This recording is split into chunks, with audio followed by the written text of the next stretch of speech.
À noite de 27 de janeiro de 2008, na cidade de Bridgewater, Canadá, Carissa Paige Boudreau desapareceu em circunstâncias misteriosas. Acreditava-se que ela havia fugido após uma discussão com sua mãe, Penny Boudreau, durante uma saída a um supermercado local. A investigação tomou um rumo surpreendente e a comunidade ficou em choque com o que foi revelado. Em uma noite fria de janeiro, mais precisamente em 27 de janeiro de 2008, o coração de uma mãe afundou ao telefonar para o departamento de polícia de Bridgewater. Essa mãe era Penny, e ela tinha uma revelação angustiante a compartilhar. Sua filha de 12 anos, Carissa, estava desaparecida. Tudo começou mais cedo naquele dia, quando Penny e Carissa tiveram uma discussão acalorada. Por volta das 17h30, elas estavam estacionadas do lado de fora do Bridgewater Mall. No meio da discussão, Carissa decidiu ficar no carro enquanto Penny entrou na loja Sobe, localizada dentro do shopping, para pegar algumas coisas. Após aproximadamente 15 minutos, ela voltou ao carro. No entanto, para sua consternação, Carissa não estava mais lá. Ela imediatamente começou a procurar pela área, na esperança de encontrar sua filha. À medida que os minutos se transformavam em 1 hora, a percepção de que Carissa não estava em lugar algum começou a se instalar. Com o coração pesado e um crescente sentimento de pavor, Penny voltou para casa, esperando desesperadamente que Carissa reaparecesse em breve. No entanto, quando o relógio se aproximava das 20h30, ainda não havia sinal de sua filha. Penny tomou a difícil decisão de contatar a polícia. Após a angustiante ligação, a busca por Carissa entrou em ação. Policiais e membros da família uniram-se, determinados a encontrá-la. Realizaram buscas minuciosas e até empregaram a ajuda de um cão de resgate. A noite foi cheia de preocupação, enquanto todos aguardavam ansiosamente por qualquer pista ou informação que trouxesse Carissa de volta para casa. A cidade de Bridgewater prendeu a respiração, esperando por uma resolução do mistério, e uma família agarrou-se à esperança, ansiando pelo retorno seguro de Carissa. No entanto, todos os esforços de busca daquele dia não tiveram sucesso, deixando os investigadores com uma desanimadora constatação. Carissa havia fugido. Um aspecto que preocupava a polícia era o fato de que Carissa estava despreparada para as severas condições climáticas no momento de seu desaparecimento. Vestida com um moletom preto, um colete preto e jeans azuis, ela não estava adequadamente vestida para o frio cortante que dominava a região. Olá, sou o detetive Fred e hoje estou investigando o caso de Carissa Boudreau. Então, o que aconteceu com Carissa naquele dia fatídico? Será que ela teria se encontrado com algum estranho perigoso? Enfim, o que aconteceu com ela? Essa e outras perguntas é o que vamos investigar hoje. Mas, antes de continuar, vou precisar da sua ajuda. Então, curta, comente, inscreva-se e ative o sininho para poder receber todas as nossas notificações. Então, vamos lá investigar? A região. O caso de hoje nos leva à pequena cidade de Bridgewater. Bridgewater é uma cidade costeira na Nova Escócia, Canadá, situada ao longo do rio Lahave, com uma população de mais de 8.000 pessoas. Embora Bridgewater seja mais conhecida como um centro de comércio e indústria, oferece vários eventos culturais, incluindo a Annual Bridgewater Garden Party, o Natal no Lahave e o Festival de Sustentabilidade Growing Green. Em meio às atividades movimentadas e aos arredores tranquilos, ocorreu um incidente infeliz. Um crime que abalou a atmosfera pacífica desta pequena cidade. Carissa Paige Boudreau nasceu em 4 de outubro de 1995, no condado de Yarmouth, Nova Escócia, Canadá. Seus pais eram Penny e Paul Boudreau. Carissa era conhecida por ser amigável e sempre ter um sorriso radiante no rosto. Encontrava consolo e alegria nos pequenos prazeres da vida. Adorava jogar em seu Nintendo DS, nadar, colecionar animais de pelúcia, ler livros e ouvir músicas das Spice Girls e Miley Cyrus. Mas havia um sonho que ardia intensamente no coração de Carissa. Ela falava com paixão sobre seu desejo de se tornar veterinária. À medida que as páginas da vida de Carissa viravam, o caminho à frente tomou um rumo inesperado. Em algum momento, as circunstâncias levaram à separação de seus pais. No entanto, apesar dessa mudança, Carissa teve a sorte de continuar desfrutando do carinho de ambos. Até um mês antes do desaparecimento, Carissa morava com o seu pai e avós, em uma linda casa na cidade de Shelburne. Porém, em janeiro de 2008, a mãe de Carissa, Penny, solicitou de novo a guarda de sua filha. E Carissa mudou-se com Penny e seu novo namorado Vernon para um apartamento na cidade de Bridgewater. Na época, Penny tinha um namorado chamado Vernon Macomber, que também morava com elas no apartamento. Em seu novo ambiente, Carissa começou a frequentar a Bridgewater Elementary School como aluna da 6ª série. A vida parecia estar correndo bem para Carissa e sua família. No entanto, o destino, com seu sorriso travesso, tinha outros planos reservados.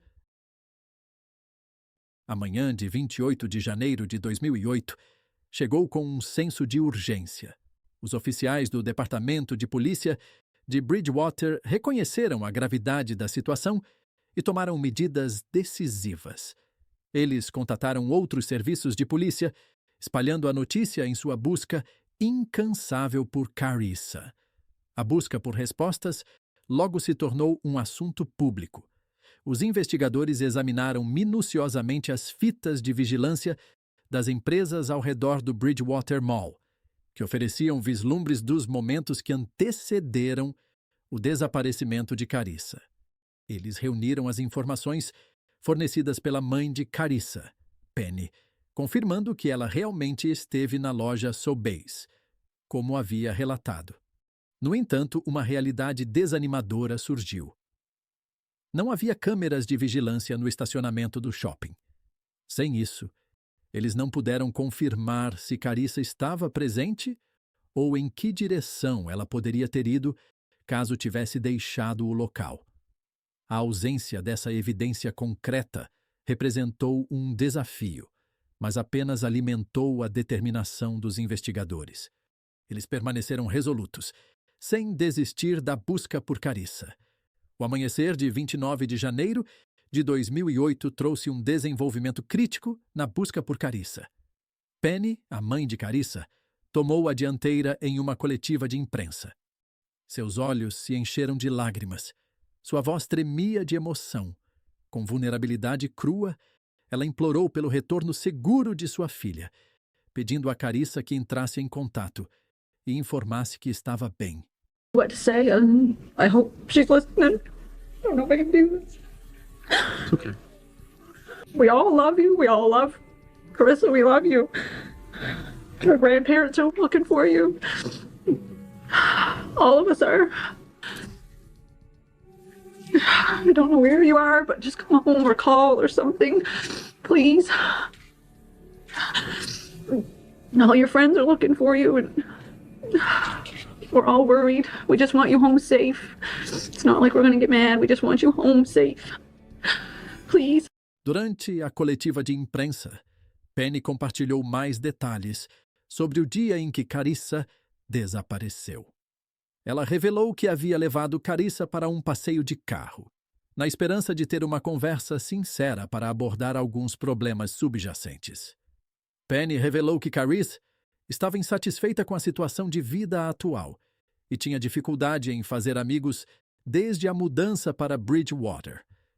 Infelizmente, a conversa tomou um rumo infeliz, escalando para uma discussão sobre questões aparentemente triviais. Na coletiva de imprensa também estava presente Paul, o pai de Carissa.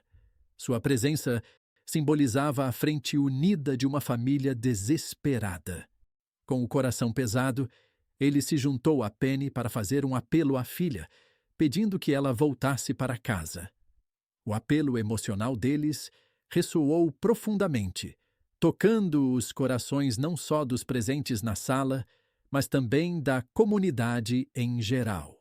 Quando a escuridão caiu sobre o dia da coletiva de imprensa, carregada de emoção, uma esperança surgiu. Uma pista havia chegado aos ouvidos dos oficiais, uma informação que tinha o potencial de aproximá-los de Carissa. Embora os detalhes da pista não sejam conhecidos, sua importância era inegável. Com um renovado senso de propósito, a equipe de busca e resgate terrestre do condado de Lunenburg entrou em ação. Guiados pela pista, seus passos os levaram até a William Hebb Road, em Hebbville. O ar noturno estava pesado. Seus olhos examinaram cada centímetro do local. 4 horas depois, seus esforços não haviam resultado em nada. À medida que a busca daquele dia chegava ao fim, um profundo sentimento de decepção se misturava com sua determinação inabalável. Enquanto isso, a comunidade também desempenhava seu papel na busca por Carissa. Pais preocupados uniram forças, utilizando plataformas de mídia social para aumentar a conscientização e compartilhar informações sobre seu desaparecimento. Seus esforços criaram uma rede de apoio, proporcionando uma plataforma para que as pessoas se unissem e oferecessem assistência à mãe de Carissa, Penny. Doações começaram a chegar, demonstrando o compromisso da comunidade em ajudar de todas as formas possíveis.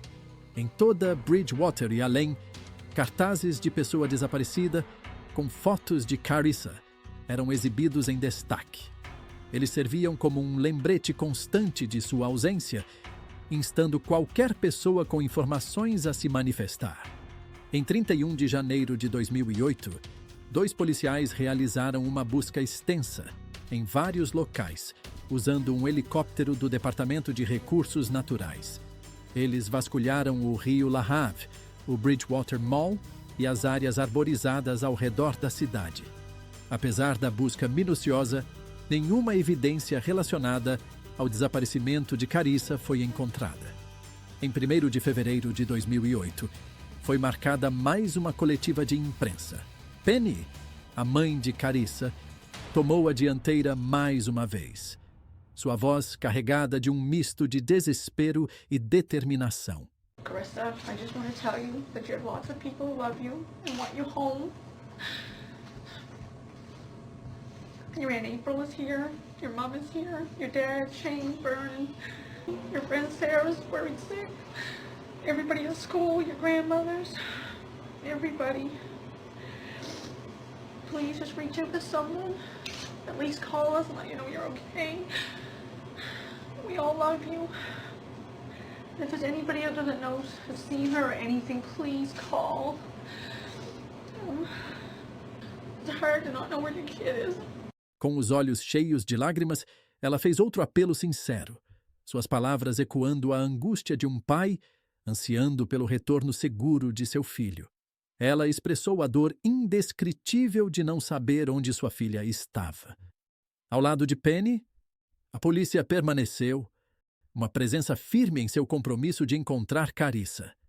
Eles se dirigiram ao público, enfatizando que, até o momento, não há evidências de que Carissa tenha sido prejudicada.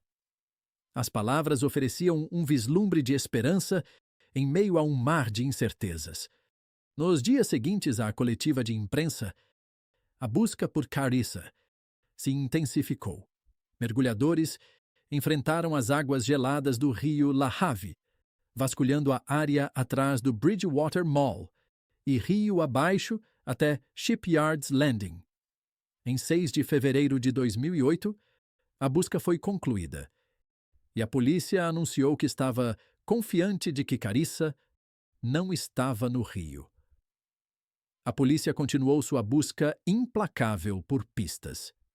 Em 7 de fevereiro de 2008, chegaram dicas de toda a região das Marítimas, com possíveis avistamentos de Carissa relatados. Cada pista foi minuciosamente investigada, enquanto a comunidade mantinha a esperança de um avanço. No entanto, apesar de seus esforços incansáveis, Carissa permanecia evasiva. Em 9 de fevereiro de 2008, o destino deu uma reviravolta. Um motorista que passava pela área fez uma descoberta arrepiante. Parcialmente coberto de neve na margem do rio Lahave, logo fora dos limites da cidade de Bridgewater, em Concrell Bank, estava um corpo sem vida. Eram aproximadamente 11h30 da manhã. A notícia da descoberta se espalhou como fogo e logo investigadores forenses desceram sobre a cena. Enquanto isso, a polícia ligou para a família de Carissa, informando-os da notícia devastadora de que restos humanos haviam sido encontrados. No entanto, eles se abstiveram de liberar mais detalhes ao público, deixando muitas perguntas sem resposta. No dia seguinte, 10 de fevereiro de 2008, a polícia confirmou cautelosamente que o corpo recuperado pertencia a uma jovem branca. No entanto, enfatizaram que uma identificação só seria feita após a conclusão da autópsia. Em meio a essa montanha-russa emocional, dezenas de pessoas se reuniram no estacionamento do Sotheby's para uma vigília de oração dedicada a Carissa. Elas se juntaram, incertas se os restos mortais pertenciam à querida Carissa. No entanto, nos dias que se seguiram, a verdade emergiu. Através do exame dos registros dentários, o corpo encontrado na margem do rio foi identificado conclusivamente. Infelizmente, foi confirmado que o corpo achado era de Carissa. Uma autópsia em 13 de fevereiro de 2008 revelou algo perturbador. Ela havia sido sufocada. Houve algum alívio ao constatar que não foram encontrados sinais de abuso. Ao mesmo tempo, isso também deixou os investigadores perplexos, especialmente dado o detalhe perturbador de que seus jeans e sua roupa íntima estavam abaixados quando foi encontrada. Em 14 de fevereiro de 2008, a polícia realizou uma coletiva de imprensa para confirmar ao público que o corpo pertencia a Carissa, transformando o caso de pessoa desaparecida em uma investigação de homicídio. A comunidade ficou atônita com essa revelação, pois esta tragédia foi a primeira em Bridgewater em quase 20 anos. Nesse mesmo dia, 3 residentes de Bridgewater foram detidos para interrogatório, causando alvoroço na cidade. Embora a polícia mantivesse silêncio sobre suas identidades, enfatizaram que o ocorrido não foi um ato aleatório e sugeriram que Carissa tinha alguma ligação com quem lhe tirou a vida. No entanto, no dia seguinte, a tensão aumentou quando a notícia se espalhou de que todos os 3 indivíduos presos haviam sido liberados sem que quaisquer acusações fossem feitas contra eles. Em 16 de fevereiro de 2008, o escritório do médico legista da Nova Escócia liberou o corpo de Carissa para seu pai, Paul Boudreau. Em uma demonstração tocante de lembrança, o local onde Carissa foi encontrada tornou-se um memorial comovente. Enlutados prestaram suas homenagens deixando inúmeros enfeites, pelúcias e flores, honrando a vida que se foi. Em 19 de fevereiro de 2008, A dor encheu o ar, enquanto centenas de pessoas se reuniram no condado de Shelburne para se despedir de Carissa.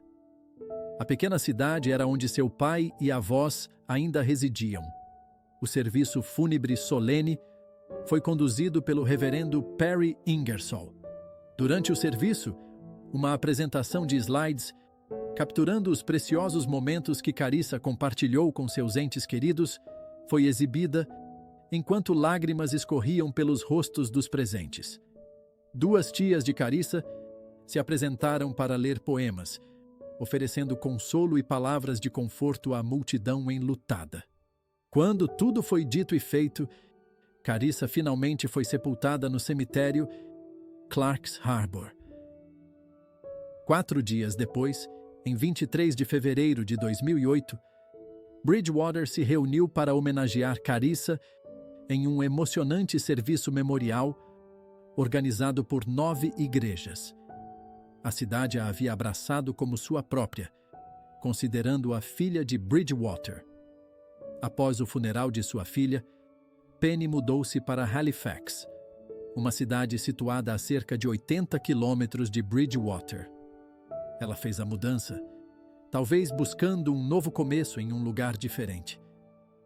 No rescaldo de tudo isso, os investigadores dedicaram-se à busca implacável por justiça. Semanas passaram em um piscar de olhos, enquanto eles peneiravam cada pedaço de evidência, seguindo incansavelmente pistas e dicas que chegavam da comunidade. Determinados a dar um desfecho a este caso trágico, eles trabalharam incansavelmente, impulsionados por um senso compartilhado de dever de encontrar a pessoa responsável por tirar a vida de Carissa. As cafeterias locais zumbiam com discussões sobre o crime, enquanto pessoas preocupadas buscavam respostas e consolo e compartilhavam conversas. Agora, conforme a investigação se desenrolava, uma possibilidade perturbadora começou a surgir. Os investigadores começaram a suspeitar que Penny, a própria mãe de Carissa, pudesse ter estado envolvida na trágica morte de sua filha. Essas preocupações foram aumentadas por relatos de vizinhos que descreveram um incidente perturbador que ocorreu no apartamento de Penny apenas alguns dias após o corpo de Carissa ser descoberto. De acordo com testemunhas, houve uma discussão acalorada entre Penny e seu namorado Vernon, dentro do apartamento. Os vizinhos podiam ouvir suas vozes se exaltando, acompanhadas pelo som de água corrente. Parecia que Penny estava na banheira, enquanto Vernon expressava sua recusa em ajudá-la com algo. Sua discussão ecoava pelas paredes, com Vernon questionando repetidamente Penny, expressando seu desgosto e ameaçando deixá-la. Os detalhes exatos de sua conversa permaneceram obscuros, mas esses eventos levantaram sérios sinais de alerta para os investigadores. Devido a esses desenvolvimentos preocupantes, os investigadores voltaram sua atenção para Penny e Vernon.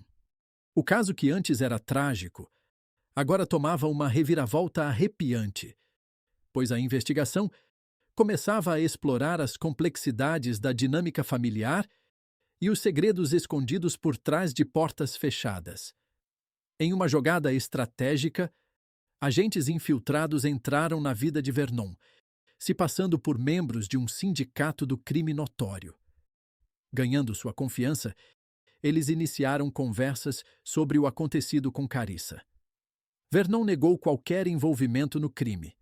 No entanto, ele confidenciou a eles suas suspeitas sobre o possível papel de Penny. Ele admitiu que estava de olho nela para se proteger de qualquer possível implicação no crime. Essa revelação adicionou uma nova camada de complexidade à investigação, à medida que os investigadores voltaram sua atenção para Penny. Uma revelação arrepiante os aguardava. Agentes infiltrados, assim como no caso de Vernon, assumiram o papel de membros de um sindicato do crime e se aproximaram de Penny. Eles prometeram assistência a ela se ela admitisse o inimaginável: tirar a vida de sua própria filha e os detalhes que o cercavam. Em junho de 2008, Penny caiu em sua armadilha, sem saber das câmeras escondidas, capturando cada palavra. Ela confessou um crime que faria qualquer um tremer. Em sua arrepiante confissão, Penny relatou os eventos daquela fatídica noite. Ela revelou que ela e Carissa haviam dirigido até um supermercado local, onde ela primeiro ligou para Vernon, inventando uma história sobre o desaparecimento de Carissa. Enganando sua inocente filha, Penny, então, a levou para uma estrada deserta e ordenou friamente que ela saísse do carro. Foi ali, na escuridão e isolamento, que a verdadeira natureza de Penny emergiu. Com um coração cheio de escuridão, Penny empurrou Carissa com força para o chão. Ela pegou um pedaço de corda e o enrolou firmemente em torno do pescoço de Carissa. Em seguida, ela, sem piedade, a sufocou. Em um momento assombroso, Carissa implorou: "Mamãe, não!" Mas Penny permaneceu surda aos seus gritos desesperados. Depois de tirar a vida de Carissa, Penny colocou seu corpo no porta-malas do carro e dirigiu pela cidade, programando seus próximos passos. Ela descartou a corda em uma cafeteria antes de se livrar do corpo de Carissa perto do gelado rio Lahave. Penny também removeu algumas roupas de Carissa para criar a aparência de abuso. Mais tarde, ela descartou esses itens junto com uma das sandálias de Carissa em uma lixeira em uma piscina local. Quando questionada sobre seu motivo para tirar a vida da própria filha, Penny revelou uma verdade chocante. Ela confessou que seu namorado, Vernon, havia lhe dado um ultimato, forçando-a a escolher entre ele e sua filha. Em uma exibição distorcida de devoção, Penny admitiu que faria qualquer coisa para manter Vernon ao seu lado. O pensamento de perdê-lo era mais insuportável para ela do que o ato inimaginável de tirar a vida de sua própria filha. As profundezas da motivação de Penny para o ato cruel eram verdadeiramente perturbadoras, destacando os extremos aos quais ela estava disposta a ir pelo bem de seu relacionamento. Em 14 de junho de 2008, Penny foi detida e formalmente acusada por ter tirado a vida da sua própria filha.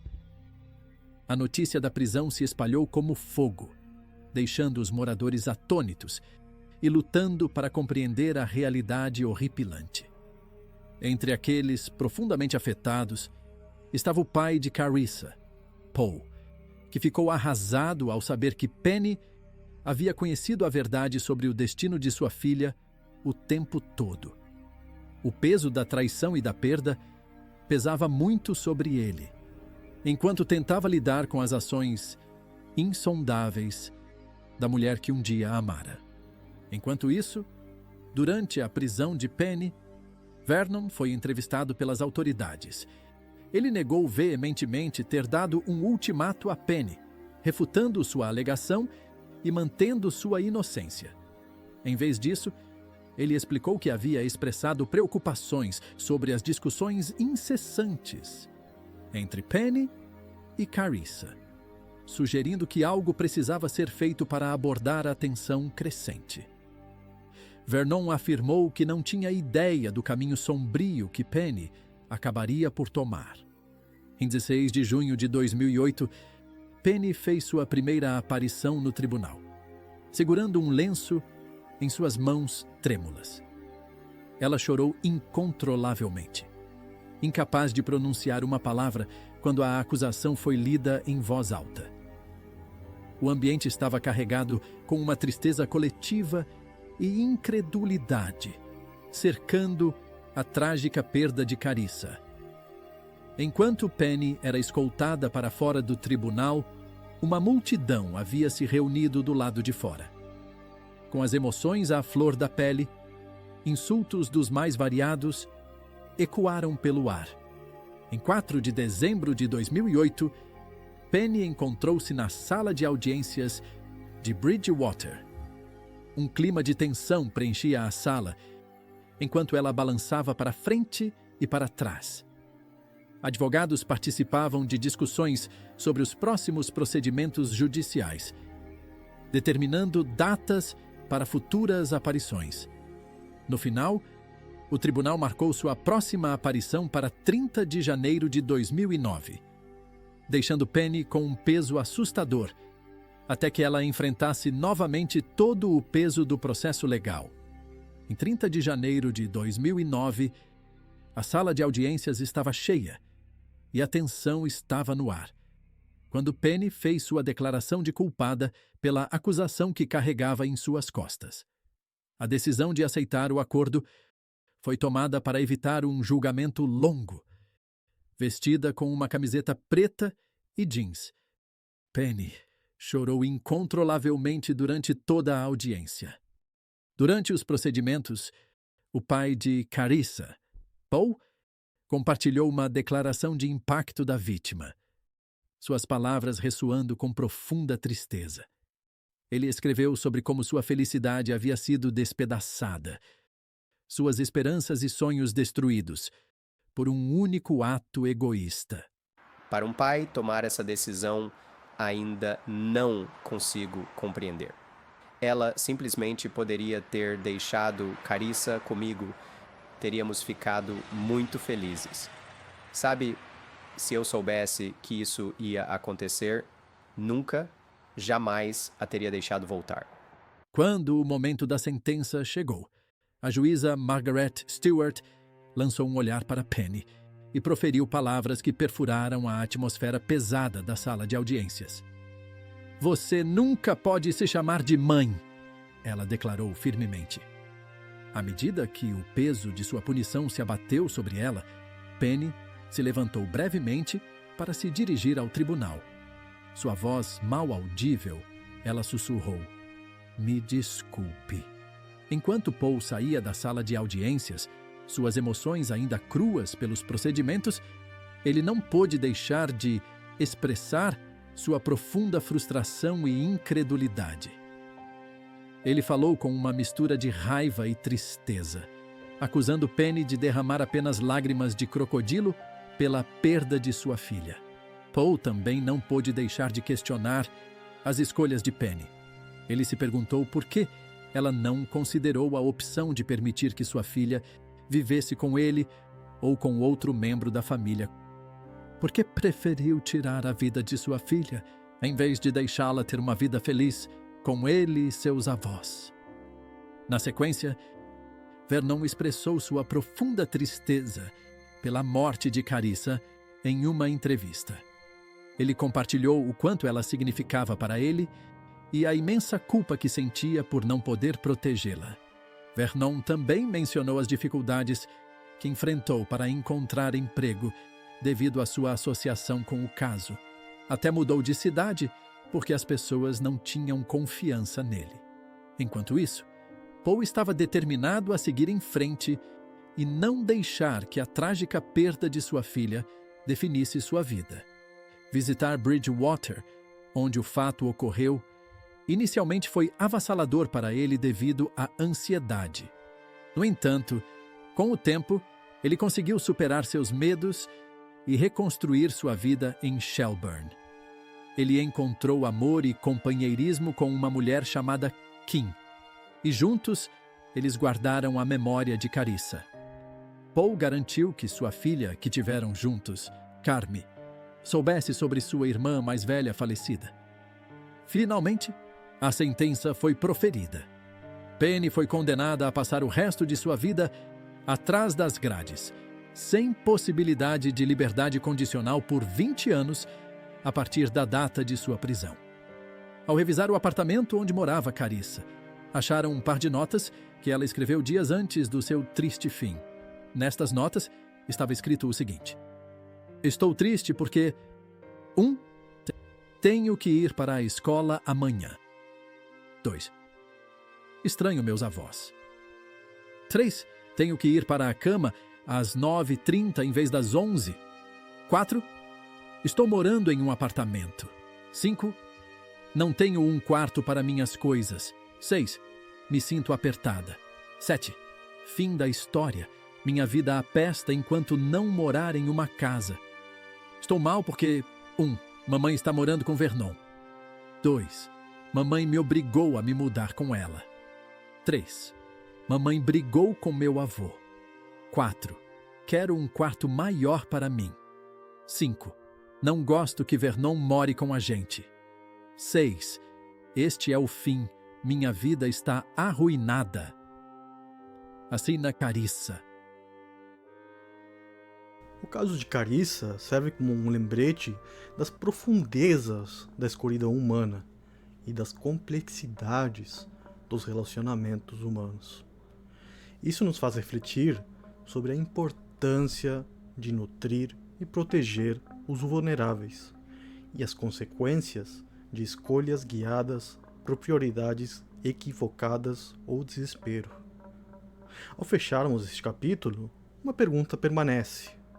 Se a polícia não tivesse empregado medidas estratégicas para descobrir a verdade, você acredita que Penny teria eventualmente confessado o ato de tirar a vida de sua própria filha? Deixe-nos saber nos comentários. Não se esqueça de curtir, comentar e se inscrever no canal. Fique seguro e mantenha os olhos abertos, pois nunca se sabe o que está espreitando nas sombras.